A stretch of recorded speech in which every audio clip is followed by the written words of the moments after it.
Over 2 million Kenyans may go to bed tonight with little or nothing to eat. This is, however, an improvement from the 3.8 million who were facing food insecurity a year ago. As countries marked World Food Day today, Kenya's Minister for Agriculture, Dr. Sally Kosgei, urged farmers to actively seek new markets for their produce as they store their harvest in silos to avoid wastage. From the milk glut to the aflatoxin contamination of maize, both of 2010, there is no doubt Kenya struggles to store her food in times of plenty. And when famine strikes, like it did last year, many families face starvation. The current food situation looks promising though. According to the Kenya Food Security Steering Group, 3.8 million Kenyans were food insecure in August last year.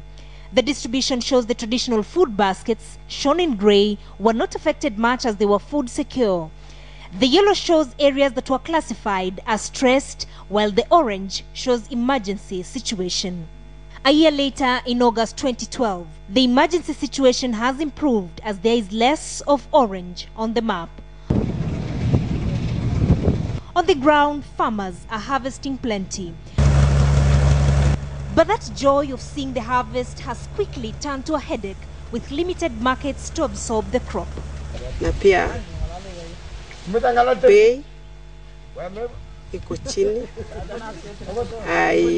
enendi kwa pamoja na inputs zenye tumeweka kwa shamba. While marking the World Food Day in Nairobi Tuesday, Agriculture Minister Dr. Sally Kosgei challenged farmers like Muli to look beyond traditional markets. It is not just the storage of the food, it is also moving the food around.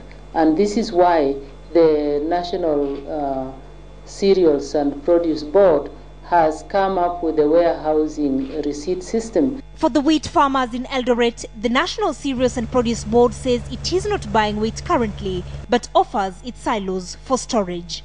A report released by the United Nations Environment Programme Tuesday estimates that a third of all food produced worldwide is wasted. The report, titled Avoiding Future Famines, notes that in developing countries, close to half of its wastage occurs at the production and post-production stage due to inadequacies in processing, storage, and transport. We had traditional methods of storing grain so that the weevils do not destroy them. We have gone back to those arrangements to talk to the farmers to go back to those traditions. The UNEP report, however, warns that unless farmers also shift to nature-based farming, future generations will not be able to get enough food. Increasing competition for water from domestic and industrial use, however, threatens agriculture, as does shifting of arable land to other uses, such as real estate development. The World Food Day 2012 has provided policymakers with an opportunity to ponder ways of feeding the current population of 7 billion, which is set to rise to 9 billion by 2050.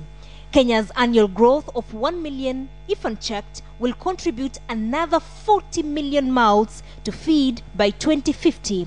In other words, Kenya's population could stand at 80 million in the next 40 years. Anso Mwendia, KTN Prime.